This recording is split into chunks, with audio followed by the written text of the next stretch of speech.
तो नमस्कार दोस्तों, परमार एजुकेशन की यूट्यूब चैनल पे आप सभी दोस्तों का स्वागत करते हैं। तो आज की जो क्लास होने वाले हैं, याद रखिएगा, टेट सुपर टेट की दृष्टि से सबसे महत्वपूर्ण टॉप प्रश्न यहाँ पे शामिल किए गए हैं, जो कि एग्जाम की दृष्टि से महत्वपूर्ण होने वाले हैं। अधिकतर प्रश्न यहाँ पे प्रीवियस मॉडल के रखे गए हैं। तो सभी यहाँ पे 29 प्रश्न रखे गए हैं, जिसमें से आप लोगों का आज का टारगेट रहेगा, याद रखिएगा, लगभग 25 प्रश्नों का। तो सभी लोग प्रश्नों को बहुत ही बेहतर तरीके से समझकर उत्तर देने का प्रयास करिएगा। तो जो लोग ने अभी तक हमारे चैनल को सब्सक्राइब नहीं किया है, तो जल्दी से परमार एजुकेशन चैनल को सब्सक्राइब करिए, साथ ही बेल आइकन का बटन दबा लें, ताकि लाइव आने पर आप लोगों के पास एक छोटा सा नोटिफिकेशन पहुंच जाए। और अपने अपने ग्रुपों में एक बार शेयर कर दीजिए। जो भाई बहन हमारे चैनल से जुड़ नहीं पाए हैं, तो जल्दी से शेयर कर दीजिए और सब्सक्राइब करना न भूलें। तो चलिए शुरू करते हैं। आज की क्लास बहुत ही फास्ट तरीके से उत्तर देने का प्रयास करेंगे, क्योंकि आज की क्लास थोड़ी लंबी होने वाली है। लगभग 30 प्रश्न यहाँ पे शामिल किए गए हैं। तो सभी लोगों का टारगेट जो होगा 25 प्रश्नों का, और जितने लोगों का यहाँ पे 20 से 25 होंगे, कमेंट बॉक्स में अपना उत्तर जरूर दीजिएगा। तो चलिए शुरू करते हैं आज के पहले प्रश्न से। तो देखिए, पहला प्रश्न हमारा करा है कि सीखने से संबंधित तत्व निम्नलिखित में से नहीं है। याद रखिएगा, नहीं की बात किया है तो पहला करा है सीखना व्यवहार में परिवर्तन है, दूसरा करा है सीखना केवल विद्यालय में होता है, और तीसरा करा है सीखना व्यक्ति के सर्वांगीण विकास में सहायक है, और चौथा करा है कि सीखना एक सर्वांगीण यहाँ पे प्रक्रिया है। तो राइट आंसर यहाँ पे किसके साथ जाएगा, जल्दी से कमेंट करिए, इसका राइट आंसर कौन सा होगा। पहला होगा, दूसरा होगा, तीसरा होगा, या फिर चौथा होगा। देखिए, इसका राइट आंसर जो जाएगा दूसरे के साथ जाएगा। याद रखिएगा, सीखना केवल विद्यालय में होता है, यही उत्तर आपका गलत होगा, क्योंकि सीखना व्यवहार में परिवर्तन होता है। सही बात है, जितना आप सीखेंगे उतना ही आपके व्यवहार में परिवर्तन होगा। सीखना व्यक्तित्व के सर्वांगीण विकास में सहायक होता है। अगर व्यक्ति दूसरे व्यक्ति से कुछ अच्छी चीज़ें सीखता है, तो उसके सर्वांगीण विकास में वो सहायता उत्पन्न करती है। और सीखना एक स्वाभाविक प्रक्रिया है। सही बात है, जाते जाते भी आप सीख सकते हैं कुछ चीज़। तो राइट आंसर यहाँ पे किसके साथ जाएगा, दूसरे के साथ जाएगा। आगे बढ़ते हैं दूसरे प्रश्न पे।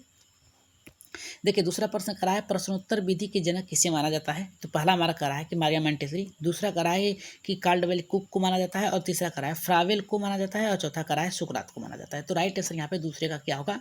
देखिए, प्रश्नोत्तर विधि के जनक जो माना जाता है, सुकरात जी को माना जाता है। तो राइट आंसर यहाँ पे किसके साथ जाएगा, चौथे के साथ जाएगा। आगे बढ़ते हैं यहाँ पे तीसरे प्रश्न पे। तीसरा प्रश्न देख लेते हैं क्या करा है। तीसरा प्रश्न करा है निम्नलिखित में से कौन सा शिक्षण सूत्र नहीं है। फिर नहीं की बात किया है, तो पहला करा है कि ज्ञात से अज्ञात की ओर, दूसरा करा है सामान्य से विशिष्ट की ओर, तीसरा करा है प्रत्यक्ष से अप्रत्यक्ष की ओर, और चौथा करा है पूर्ण से अंश की ओर। तो राइट आंसर यहाँ पे किसके साथ जाएगा। देखिए, तीसरे का जो राइट आंसर जाएगा हमारे यहाँ पे किसके साथ जाएगा, सामान्य से यहाँ पे विशिष्ट की, ज्ञात से अज्ञात, किसी चीज़ को हम जान रहे हैं और उस पर फिर उसको उस पर विचार करना, ये ज्ञात से अज्ञात हो गया। प्रत्यक्ष से अप्रत्यक्ष, मतलब जो वस्तु आपके समस्त है उस पर देखकर फिर दूसरे वस्तु पे कल्पना करना। पूर्ण से अंश, यानी कोई वस्तु है उसे पूरा दिखाना, दिखाकर उसके सभी भागों को बताना, ये पूर्ण से अंश की तरफ जाएगा। तो राइट आंसर किसके साथ जाएगा, हमारे यहाँ पे दूसरे के साथ जाएगा। आगे बढ़ते हैं यहाँ पे चौथे प्रश्न पे। चौथा प्रश्न देख लेते हैं क्या करा है। देखिए, टेट के प्रश्न से, TET, C TET, super TET, सभी प्रश्नों में ये बहुत ही महत्वपूर्ण होने वाले हैं। तो यहाँ पे देखिए, चौथा हमारा करा है उद्देश्यों के आधार पर शिक्षण का प्रकार नहीं है। नहीं की बात फिर किया है, तो चिंतन का उद्देश्य, भावात्मक उद्देश्य, ज्ञानात्मक उद्देश्य, और यहाँ पे करा है क्रियात्मक उद्देश्य। तो राइट आंसर यहाँ पे किसके साथ जाएगा। देखिए, चौथे का जो राइट आंसर जाएगा यहाँ पे चिंतन का उद्देश्य। ठीक है, करा है कि उद्देश्यों के आधार पर शिक्षण का प्रकार नहीं है, तो चिंतन के उद्देश्य नहीं है, भावात्मक है, ज्ञानात्मक है, क्रियात्मक है। तो राइट आंसर यहाँ पे किसके साथ जाएगा, हमारे यहाँ पे पहले के साथ जाएगा। आगे बढ़ते हैं यहाँ पे पांचवें प्रश्न पे। पांचवा प्रश्न बहुत ही बेहतर है। पांचवा प्रश्न हमारा कह रहा है कि गिलफोर्ड के अनुसार संवेगों का प्रकार नहीं है। फिर नहीं की बात किया है, तो करा है प्राथमिक, द्वितीयक, नवीन और कृत्रिम। तो राइट आंसर यहाँ पे पांचवें किसके साथ जाएगा। देखिए, जो जाएगा यहाँ पे नवीन जाएगा। गिलफोर्ड के अनुसार संवेग जो है नवीन नहीं है, प्राथमिक भी है, द्वितीयक भी है और कृत्रिम भी है। तो राइट आंसर यहाँ पे किसके साथ जाएगा, यहाँ पे तीसरे के। आगे बढ़ते हैं यहाँ पे छठे प्रश्न पे। छठा प्रश्न देख लेते हैं क्या करा है। देखिए, छठा प्रश्न करा है मनोवैज्ञानिक प्रवृत्ति की मुख्य विशेषता है। तो पहला हमारा करा है कि बाल मनोविज्ञान पर बल देना, दूसरा करा है कि बालक के व्यक्तित्व का आदर करना, और तीसरा करा है व्यक्तिगत भिन्नताओं का सिद्धांत पर बल देना, और चौथा करा है कि इनमें से सभी। तो राइट आंसर यहाँ पे किसके साथ जाएगा। हमने आप लोगों को हर क्लास में बताया है कि जहाँ पर भी इनमें से सही आए, उपयुक्त सभी आए, ये उत्तर आप लोगों का सही होगा। तो राइट आंसर किसके साथ जाएगा, चौथे के। अपना टारगेट याद रखिएगा, 25 प्रश्न करना है 29 में से आज। यहाँ पे देखिए, सातवां हमारा क्या करा है। सातवां प्रश्न ये हमारा कह रहा है कि मनोविश्लेषणवादी सिद्धांत के प्रवर्तक कौन है। कैटेल है, यहाँ पे करा है अल्पोर्ट है, तीसरा करा है फ्रायड है, चौथा करा है कि साइमन बीन है। तो राइट आंसर यहाँ पे सातवें किसके साथ जाएगा, तो मनोविश्लेषणवादी सिद्धांत के प्रवर्तक जो है फ्रायड है। तो राइट आंसर किसके साथ जाएगा, हमारे यहाँ पे तीसरे के साथ जाएगा। आगे बढ़ते हैं यहाँ पे आठवें प्रश्न पे। 8वां प्रश्न करा है निम्नलिखित में से वंश क्रम संबंधित नियम किसने दिया है? तो पहला करा है प्रयास का नियम, यहाँ पे वंश क्रम संबंधित नियम किससे है? तो प्रयास के नियम से है। दूसरा करा है सीखने के नियम से, तीसरा करा है कि समानता का नियम और चौथा करा है कि स्वास्थ्य का नियम। तो राइट आंसर यहाँ पे 8वें का किसके साथ जाएगा? देखिए 8वें का जो राइट आंसर यहाँ पे जाएगा समानता का नियम। ठीक है, यहाँ पे करा है कि वंशानुक्रम, करा है कि समानता। कुछ गुण जो होते हैं माता से आते हैं, याद रखिएगा बालक में, और कुछ गुण जो होते हैं यहाँ पे पिता से आते हैं। अगर माता की बात किया जाए तो नाना से आएंगे, नानी से आएंगे, मामा से आएंगे, उनके 7 पीढ़ियों से आएगा। आप पिता से बात करें दादा से आएगा, दादी से आएंगी, फिर इनके कुछ पीढ़ियों से आएंगे। तो लगभग यहाँ पे 7 गुण इधर से आते हैं, 7 गुण इधर, मतलब 23 गुण इधर से आते हैं माता से, और 23 गुण यहाँ पे किससे आते हैं? पिता से आते हैं। तो लगभग 7 पीढ़ियों तक उधर से आते हैं माता से, 7 पीढ़ियों तक पिता से आते हैं। तो राइट आंसर यहाँ पे किसके साथ जाएगा? यहाँ पे तीसरे के साथ जाएगा, समानता का नियम। आगे बढ़ते हैं 9वें प्रश्न पे। 9वां प्रश्न देखते हैं क्या कह रहा है हमारा। देखिए 9वां प्रश्न ये करा कि अवधारणाओं का विकास मुख्य रूप से संबंधित है, किससे संबंधित है? बौद्धिक विकास से, सामाजिक विकास से, शारीरिक विकास से, और इनमें से कोई नहीं। तो 9वें का राइट आंसर किसके साथ जाएगा? देखिए कह रहा है कि अवधारणाओं के विकास का मुख्य संबंधित किससे है? तो बौद्धिक विकास से, तर्क से आधारित है। तो राइट आंसर यहाँ पे किसके साथ जाएगा? पहले के साथ जाएगा। जितने लोगों का पहला है एकदम राइट आंसर। आगे बढ़ते हैं यहाँ पे नेक्स्ट प्रश्न पे। नेक्स्ट प्रश्न हमारा ये करा है कि निम्नलिखित में से कौन सा रचनात्मक आकलन से संबंधित है? पहला करा है कि वार्षिक परीक्षा, दूसरा करा है प्रश्नोत्तर वो खेल, और तीसरा करा है सत्र परीक्षा, और चौथा करा है कि इनमें से सभी। तो 10वें का राइट आंसर किसके साथ जाएगा? देखिए यहाँ पे करा है कि रचनात्मक खेल। रचनात्मक खेल से मतलब होता है कि बालक नए नए क्रिया करके, यानी नए तरीकों से खोज कर उस पर खेल कर रहा है, प्रश्न कर रहा है। तो राइट आंसर यहाँ पे किसके साथ जाएगा? दूसरे के साथ जाएगा। याद रखिएगा प्रश्नोत्तर विधि, बालक अपने तर्क के आधार पे यहाँ पे प्रश्न करेगा। ठीक है, तर्क के आधार पे, बौद्धिक क्षमता के आधार पे तर्क करेगा, प्रश्न पूछेगा। तो ये रचनात्मक आकलन से संबंधित होगा। तो राइट आंसर यहाँ पे किसके साथ जाएगा? 10वें के साथ जाएगा। आगे बढ़ते हैं यहाँ पे 11वें प्रश्न पे। देखिए आज के प्रश्न जितने भी हैं याद रखिएगा टेट और सुपर टेट, याद रखिएगा सुपर टेट से संबंधित यहाँ पे प्रश्न है। ठीक है, तो सभी लोग हर एक प्रश्न को बहुत ही अच्छे तरीके से समझिएगा, फिर उत्तर दीजिएगा। करा है 11वां हमारा करा है कि शिक्षा मनोवैज्ञानिक के मुख्य तत्व कौन से? पहला करा है हमारा यहाँ पे शिक्षार्थी, दूसरा करा है कि सीखने की क्रिया, तीसरा करा है अध्यापक, चौथा करा है कि इनमें से सभी। तो 11वें का राइट आंसर किसके साथ जाएगा? तो याद रखिएगा शिक्षा का मनोविज्ञान तत्व जो है शिक्षार्थी से है, यानी बालक से भी है। याद रखिएगा बालक से भी है। सीखने की प्रक्रिया से बालक क्या सीख रहा है, यानी विद्यालय में, विद्यालय हो जाएगा, घर हो जाएगा। और यहाँ पे कह रहा है अध्यापक, अध्यापक जो भी कुछ सिखाता है बालक को, याद रखिएगा बालक बहुत ही अच्छी तरीके से सीखता है। तो इन तीनों का ही महत्व है। तो राइट आंसर यहाँ पे किसके साथ जाएगा? हमारा यहाँ पे चौथे के साथ जाएगा। आगे बढ़ते हैं यहाँ पे 12वें प्रश्न पे। 12वां प्रश्न देख लेते हैं क्या करा है। देखिए 12वां प्रश्न ये करा है सर्वप्रथम मनोविज्ञान को किस विषय का अध्ययन करने वाले विषय के रूप में परिभाषित किया गया था? तो पहला करा है कि मन का अध्ययन, दूसरा करा है आत्मा का, तीसरा करा है चेतना का, चौथा करा है व्यवहार का। तो राइट आंसर यहाँ पे किसके साथ जाएगा? तो देखिए 12वें का जो राइट आंसर जाएगा हमारे यहाँ पे किसके साथ जाएगा? दूसरे के साथ जाएगा। सॉरी, यहाँ पे देखिए 12वें का जो राइट आंसर जाएगा यहाँ पे हमारा, याद रखिएगा किसके साथ जाएगा? दूसरे के साथ जाएगा। ठीक है, यहाँ पे आत्मा का अध्ययन के साथ जाएगा, आत्मा के अध्ययन के साथ जाएगा। सर्वप्रथम मनोविज्ञानी को किस विषय के अध्ययन के लिए माना गया था? तो आत्मा के, यानी बालक के या फिर किसी भी व्यक्ति के भीतर यानी क्या चल रहा है उसके अध्ययन के लिए यहाँ पे अध्ययन करने वाला विषय रूप में परिभाषित किया गया था। तो राइट आंसर यहाँ पे किसके साथ जाएगा? दूसरे के साथ जाएगा। आगे बढ़ते हैं यहाँ पे 13वें प्रश्न पे। 13वां प्रश्न देख लेते हैं क्या कह रहा है।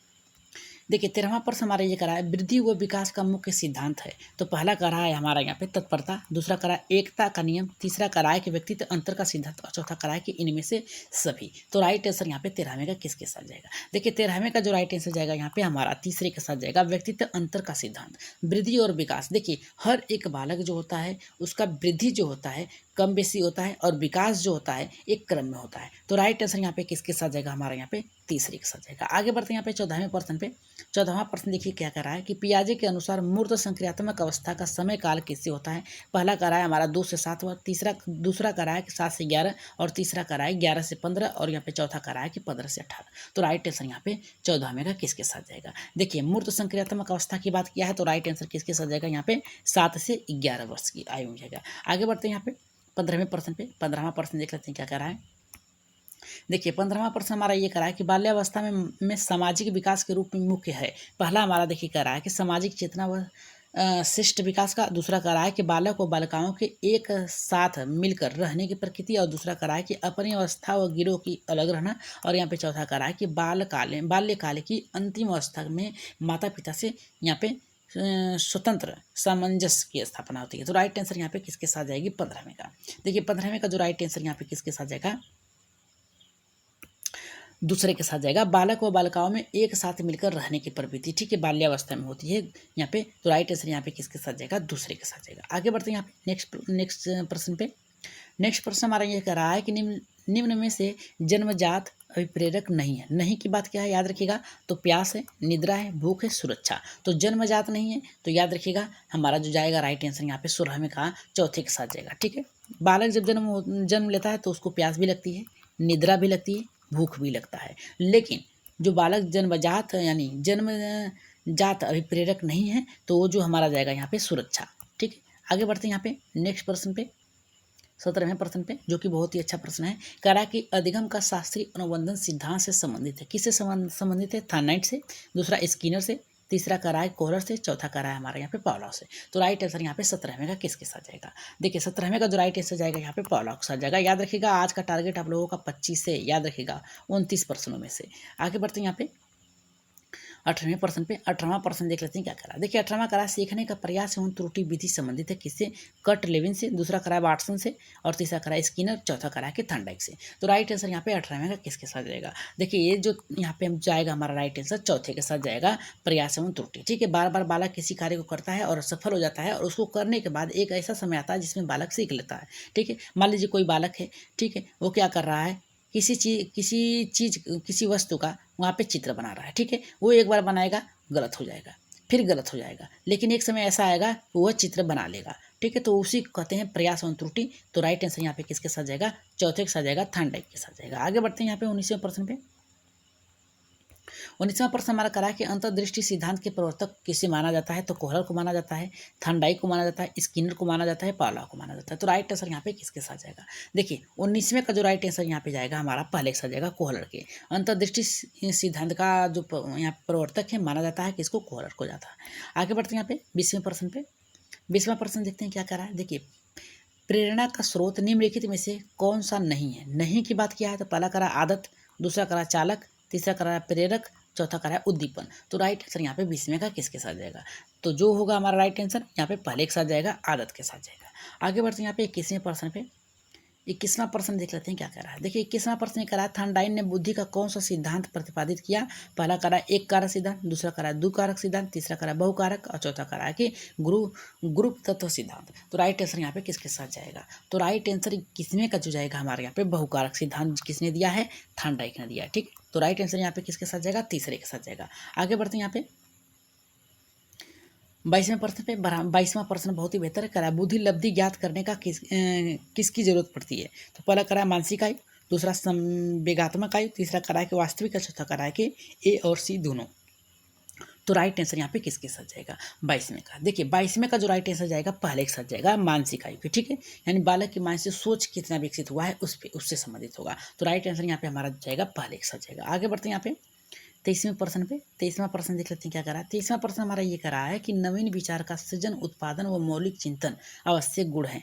पहला कह रहा है कि बुद्धिमत्ता, दूसरा कह रहा है कि सृजनात्मकता, तीसरा कह रहा है कि सामाजिकता, और चौथा कह रहा है कि इनमें से सभी। तो राइट आंसर यहाँ पे 23वें का किसके साथ जाएगा? तो इसका जो राइट आंसर जाएगा हमारा यहाँ पे किसके साथ जाएगा? दूसरे के साथ जाएगा। यहाँ पे सृजनात्मकता कह रहा है कि नवीन विचार, सृजनात्मक उत्पादन और मौलिकता। नवीन का मतलब होता है नई, ठीक है, और विचार सृजन का मतलब होता है खोज, ठीक है। जब बालक अपने मानसिक बौद्धिक शक्तियों का प्रयोग करेगा तो नई चीज़ों को सोचेगा, उसका खोज करेगा, तो नवीन विचार और सृजनात्मक का उत्पादन चिंतन जो अक्सर गुण है वो सृजनात्मकता की तरफ आगे बढ़ेगा। यानी नई वस्तुओं का खोज करना, नई चीज़ों का खोज करना, या फिर नई विचारों का खोज करना। आगे बढ़ते हैं यहाँ पे 24वें प्रश्न पे। 24वां प्रश्न हमारा देखिए बहुत ही बेहतर है। कह रहा है ज्ञानात्मक पक्ष का प्रथम स्तर कौन सा है? ज्ञान है, संवेग है, बोध है, मूल्यांकन है। तो राइट आंसर यहाँ पे किसके साथ जाएगा? 24वें का। तो जल्दी से क्या करिए, कमेंट करिए, और जो लोग नए हैं अभी से जुड़े हैं तो सब्सक्राइब कर लीजिए चैनल को। सब्सक्राइब करने के साथ साथ बेल आइकन का बटन दबा लें ताकि लाइव आने पर आप लोगों के पास एक नोटिफिकेशन पहुंच जाए, और शेयर कर दीजिए अपने अपने ग्रुपों में। शेयर कर दीजिए जल्दी से। देखिए हमारा क्या करा है 24वें ज्ञानात्मक पक्ष का प्रथम स्तर कौन सा है? पहला करा है ज्ञान, संवेग, बोध, मूल्यांकन। तो राइट आंसर यहाँ पे 24वें का जो जाएगा ज्ञान। ठीक, राइट आंसर हमारा जाएगा पहले के साथ जाएगा। आगे बढ़ते हैं। यहाँ पे करा है कि बच्चों की गणित सीखने से संबंधित अक्षमता कौन सा है? अफेजिया, अग्रेफेरिया, और दूसरा करा डिस्ग्रेफिया, तीसरा करा डिस्कैलकुलिया और चौथा करा कि डिसलेक्सिया। तो डिसलेक्सिया पठन से होगी, ठीक है, और डिस्ग्राफिया लिखने से होगी, और डिस्कैलकुलिया जो होगी गणित से होगी। ठीक है, तो राइट आंसर यहाँ पे जो जाएगा हमारे यहाँ पे तीसरे के साथ जाएगा। सॉरी। नेक्स्ट प्रश्न पे आगे बढ़ते हैं। 26वें प्रश्न पे। 26वां प्रश्न हमारा देखिए क्या करा है। 26वां प्रश्न ये हमारा करा है कि समावेशी शिक्षा का अभिप्राय किससे है? तो पहला हमारा करा है कि केवल विकलांग बालकों के यहाँ पे सामान्य शिक्षा। दूसरा करा है कि जाति, धर्म, वर्ग या किसी प्रकार से वंचित बालकों की यहाँ पे सामान्य शिक्षा से। तीसरा करा है कि विशिष्ट आवश्यकता वाले बच्चों की विशेष शिक्षा से। और यहाँ पे तीसरा करा है कि असामान्य बालकों के लिए रोजगार परक। तो राइट आंसर यहाँ पे 26वें का किसके साथ जाएगा? देखिए 26वें का जो राइट आंसर जाएगा यहाँ पे हमारा दूसरे के साथ जाएगा। ठीक, किसके साथ जाएगा? दूसरे के साथ जाएगा। जितने लोगों का दूसरा है एकदम राइट आंसर है। आगे बढ़ते हैं यहाँ पे 27वें प्रश्न पे। 27वां प्रश्न करा है कि शारीरिक रूप से विकलांग बालकों का प्रकार नहीं है। नहीं की बात क्या है याद रखिएगा। तो पहला करा है कि मूढ़ बालक, दूसरा करा है कि यहाँ पे प्रत्यक्षीकरण योग्यता संबंधी दोष, तीसरा करा है कि बधिर बालक, और चौथा करा है कि अंधा बालक। तो 27वें का जो राइट आंसर जाएगा किसके साथ जाएगा? तो राइट आंसर जो जाएगा हमारे यहाँ पे किसके साथ जाएगा? पहले के साथ जाएगा, मूढ़ बालक के साथ जाएगा। आगे बढ़ते हैं 28वें प्रश्न पे। 28वां प्रश्न देख लेते हैं क्या करा है। देखिए 28वां प्रश्न हमारा ये करा है, निम्नलिखित में से दृष्टिबाधित बालकों से संबंधित नहीं है। नहीं की बात क्या है? यहाँ पे ब्रेल लिपि, दूसरा करा है कि त्रिविमीय आकृतियों का स्पर्श, और तीसरा करा है विशेष प्रकार की छड़ी, और चौथा करा है कि हियरिंग एड। तो राइट आंसर यहाँ पे 28वें का किसके साथ जाएगा? तो जो यहाँ पे राइट आंसर है वो किसके साथ जाएगा? हमारा यहाँ पे हियरिंग एड से। देखिए ये दृष्टिबाधित बालक है, ठीक है, संबंधित नहीं है। तो कौन सा नहीं है? Hearing aids. ठीक है, तो राइट आंसर यहाँ पे किसके साथ जाएगा? हमारा हियरिंग, क्योंकि बालक को सुनाई देता है। ब्रेन लिपि से क्या कर सकता है? बालक पढ़ सकता है। त्रिविमीय आकृतियों मतलब क्या है? 3 बिंदुओं पे आधारित होंगी। और यहाँ पे करा विशेष प्रकार की छड़ी, जिससे बालक छूकर स्पर्श करके सीख सकता है। लेकिन बालक को सुनाई देता है तो हियरिंग एड्स की जरूरत नहीं पड़ेगी। तो राइट आंसर यहाँ पे किसके साथ जाएगा? चौथे के साथ जाएगा। आगे बढ़ते हैं आज की क्लास का अंतिम प्रश्न और 29वां प्रश्न। करा मानसिक रूप से विकलांग में निम्नलिखित में से कौन से संबंधित नहीं है? नहीं की बात क्या है? तो पहला करा जड़ बुद्धि, मूढ़ बुद्धि, और कराए कि असामाजिक कार्य, और चौथा कराए कि अल्प बुद्धि। तो राइट आंसर यहाँ पे 29वां का किसके साथ जाएगा? देखिए 29वां का जो राइट आंसर जाएगा यहाँ पे तीसरे के साथ जाएगा, असामाजिक कार्य जाएगा। तो आज की क्लास कैसी लगी एक बार कमेंट बॉक्स में अपना राय सुझाव मत जरूर दीजिएगा कि आज की क्लास कैसी लगी। तो जो लोग नए हैं अभी तक सब्सक्राइब नहीं किया तो सब्सक्राइब करते जाइएगा। ठीक है, तो आज की क्लास कैसी लगी? पीडीएफ आप लोगों को चाहिए तो टेलीग्राम चैनल पे हमारे जाके जुड़ जाइए, और वहाँ पे आप लोगों को टेलीग्राम पे पीडीएफ फाइल मिल जाएंगी आज की क्लास का। तो सब्सक्राइब जरूर करिएगा। आप लोगों से निवेदन है कि सब्सक्राइब करके जाइएगा सभी लोग, जो लोग नए हैं, और शेयर अपने अपने ग्रुपों में एक बार जरूर करिएगा। ठीक है, शेयर कर दीजिएगा ताकि हमें भी हौसला बना रहे हमारा। तो आज की सीडीपी की क्लास आप लोगों को कैसी लगी बार कमेंट बॉक्स में जरूर बताइएगा। संपूर्ण क्लास थी आज सीडीपी की। तो आज की क्लास कैसी लगी और कमेंट बॉक्स में जरूर बताइएगा। तो आज के लिए इतना ही, धन्यवाद।